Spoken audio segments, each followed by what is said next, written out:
I stood frozen at the top of the stairs, my breath catching in my throat.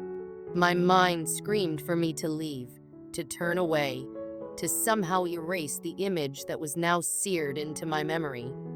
But my body refused to move. The sight before me felt like a betrayal so deep that it struck at the very core of everything I had known and trusted. My husband, the man I had spent years with, had allowed another woman into our bed, literally and figuratively. I felt my knees weaken as the weight of the situation hit me. I had suspected something was off, but seeing it with my own eyes was a blow I wasn't prepared for. My hands trembled at my sides, the shock paralyzing me as I watched them, oblivious to my presence. My husband was gently stroking Emily's hair, and she responded by curling even closer to him, her lips curving in a smile that I used to see directed at me once upon a time.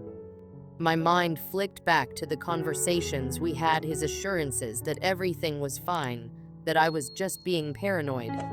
It all felt like a cruel joke now. How many times had I doubted my own instincts? Had I brushed aside the little signs that didn't quite add up? How many times had I ignored the warning bells that were now blaring in my head, louder than ever before? I felt like I was suffocating. The room, once filled with memories of late-night talks, laughter, and love, now felt foreign to me. It felt cold and empty, like a space that had been tainted by something I couldn't undo.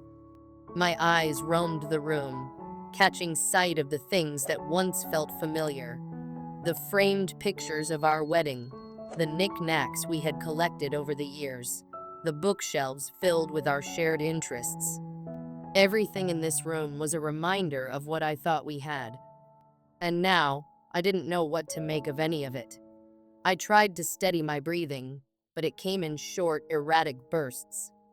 The knot in my stomach twisted tighter, and I finally forced myself to move, slowly retreating down the hallway, back to the stairs. I couldn't stay there any longer. I couldn't breathe in that room with the weight of their betrayal pressing down on me. I needed to think. I needed space.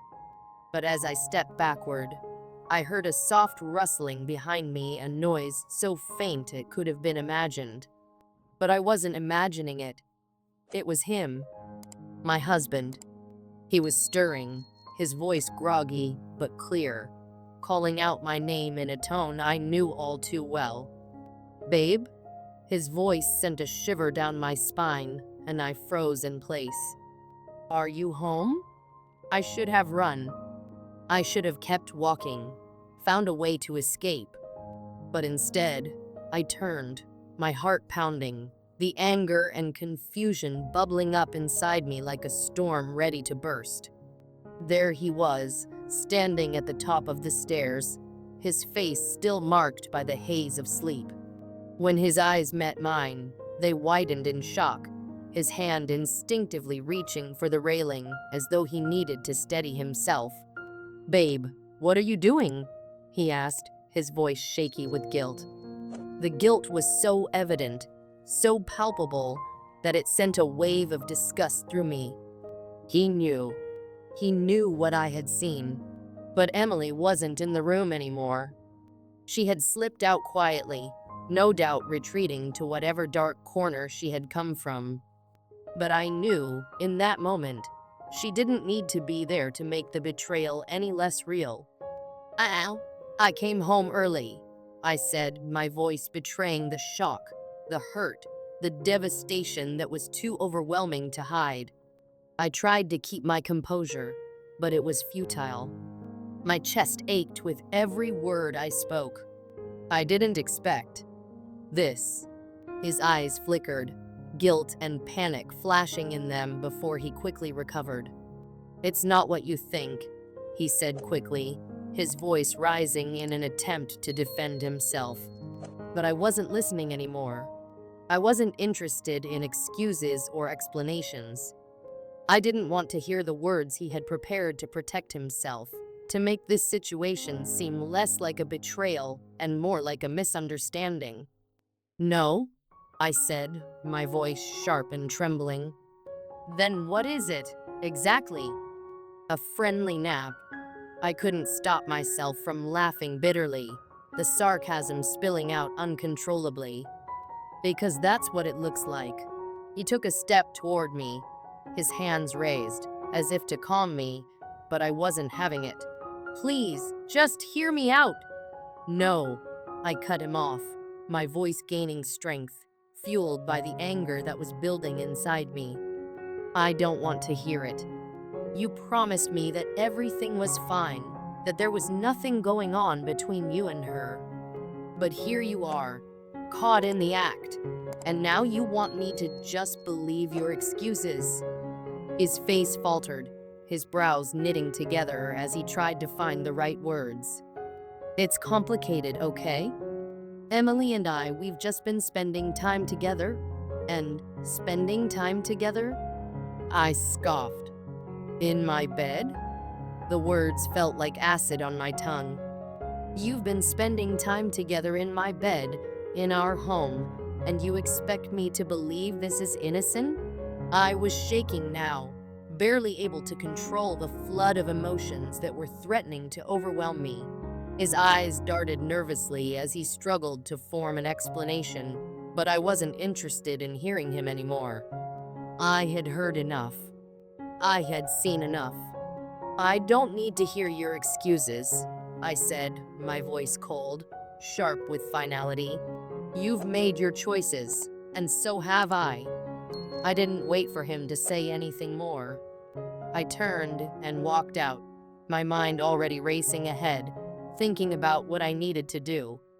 I was done with the lies. I was done with the doubt. I was done with him. The drive to my sister's house felt like a blur. My hands gripped the steering wheel, my heart still hammering in my chest, my mind a whirlwind of emotions. Anger, betrayal, pain, and heartbreak mixed in a toxic cocktail that made it difficult to breathe. I had no idea what I was going to say to her, but I needed someone to talk to. I needed someone who would understand. When I arrived, she didn't need to ask what happened. She could see it in my face, the raw pain, the anger that was boiling just beneath the surface. Without saying a word, she pulled me into her arms, letting me cry, letting me release the weight of everything I had been holding in. And for the first time in what felt like forever, I didn't have to pretend. I didn't have to put on a brave face or act like everything was fine. I was broken, and she was there to hold me up, to help me find the strength to face whatever came next. This wasn't the end, not yet. But it was the beginning of something new, something I couldn't quite define yet. But I knew, deep down, that I would get through this. I had to. For me, the night was a quiet void as I stood frozen, staring at the picture on the wall above the nightstand. It was the framed photo from our wedding day, the one we had picked out together, with the bright smiles of a couple so deeply in love, so full of hope. At that moment, it felt like a cruel mockery. That photograph that had once filled me with warmth now filled me with an icy dread. The truth hit me all at once, sharp and suffocating. I couldn't breathe. I was rooted to the spot, unable to move or speak. My mind raced in 1,000 directions, yet everything felt like static noise, blurring the edges of reality. The room around me seemed to spin, and for a brief moment, I thought I might collapse. I had always suspected, always felt the subtle changes, but I never thought it would be like this. I didn't know how to deal with it. The moment felt unreal.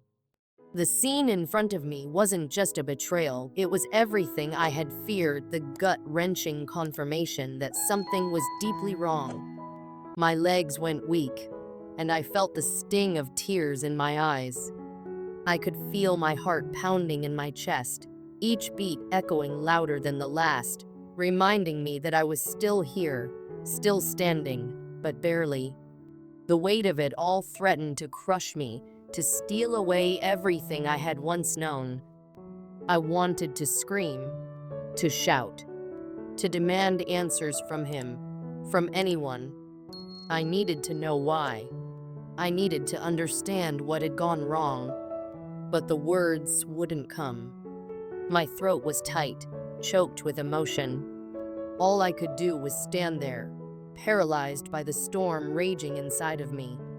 It felt like hours before I could move. I didn't say anything. I couldn't. I turned away, my feet carrying me out of the room, my body in autopilot as my mind tried to make sense of the overwhelming tidal wave of emotions crashing over me. I didn't want to face him. Not yet. The betrayal was too raw, the anger too fresh. I couldn't bear to see him right now. I needed space, air, freedom from the suffocating atmosphere that had suddenly descended on my world. I ran downstairs, out the door, and into the car. I didn't think. I didn't know where I was going.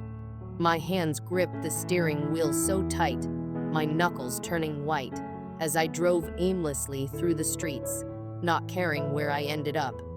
I just needed to leave, to escape. The hours blurred together. The night outside was endless, the dark roads winding beneath my tires like an open invitation to keep running, to keep fleeing from the reality that had shattered everything I knew. My eyes blurred with tears, and the pain, oh, the pain was like nothing I had ever felt before. It gripped me, holding me tight as I cried, helpless in the face of it all. I didn't know how long I had been driving. Time seemed to lose its meaning as I made my way through the darkness. I felt like a ghost, disconnected from everything and everyone. All I could hear was the sound of my own breath and the muffled sobs that escaped from deep within me. I didn't know where I was going. I just needed to escape the suffocating grip of heartbreak. Eventually, I found myself in a parking lot, parked under a flickering street lamp. I don't even remember how I got there. It felt like the whole world had stopped moving, and I was the only one still spinning, still caught in this awful, surreal moment. I sat there, alone in the quiet night, feeling so small, so insignificant. The emptiness wrapped itself around me, and I couldn't shake the feeling that I wasn't even real anymore. I was just a shadow of who I had been, lost in a sea of questions with no answers. I cried for hours, the tears flowing endlessly. I don't know if I was crying for him, for myself, or for the life we had built together that now seemed like a lie. I didn't know how to fix this. I didn't even know if I wanted to fix it. But the pain was overwhelming, unbearable, and it took everything in me just to breathe. At some point, I pulled myself together enough to drive again. I didn't know where I was going, but I ended up back at the hospital. I was supposed to be at home, but I couldn't bring myself to face that place, the one we had shared together, the one that had once felt like a home. My phone rang as I made my way back. It was him, asking why I wasn't home. The lie slipped out so easily, like it had been rehearsed. "I'm still at work," I said, my voice shaky, but steady enough to pass for normal. The truth, though, was far more complicated than I could explain. I was sitting in an on-call room, typing these words through my tears, my heart breaking with each letter. I didn't know what to do. I felt so lost, adrift in a sea of uncertainty. Should I leave? Should I stay?